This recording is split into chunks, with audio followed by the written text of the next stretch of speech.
I met Jim Cameron in 1980. He was art directing a picture called Galaxy of Terror, which I think that was the name it was released under. It was called The Quest at the time. I met him through a friend of mine. He said, have you had any experience? I said, yes, I'd worked on Roger Corman films in the past as a set dresser. And he said, well, can you start right now? Yeah, I guess. He goes, well, see that guy go over there and start painting that wall. And I got to know him. I was on the night crew, and he was around. He seemed like he was around all the time, and he'd be helping us put stuff together. And we were making spaceships out of everything from industrial dishwashing racks to Winnebago parts and such.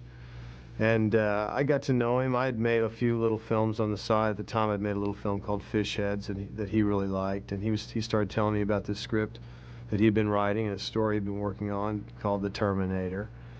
And I was like, wow, Jim, that sounds like a pretty neat movie. And so we went our separate ways after that, and I didn't really hear from him for about 2 years. And I got kind of my first break in an A movie, which was a small supporting role in a movie called The Lords of Discipline. And that's where I met Michael Biehn and Rick Rossovich. And a few months later, I was back in Los Angeles. I got a call from Jim. Terminator was being geared up. Him and Gail Ann Hurd were producing it and getting ready to make it. And he wanted to see the cinematographer of Lords of Discipline's work, Brian Tufano. So he came to, I got him into an early screening at Paramount.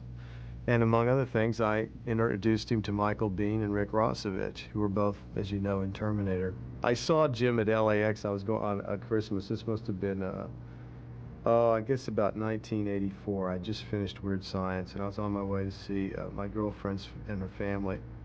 And I saw Jim handing this parcel off at the airport, and I said, Jim, what's going on? He said, I've been hired to write and direct Aliens, the sequel to Alien. And I was like, God, man, that's fantastic.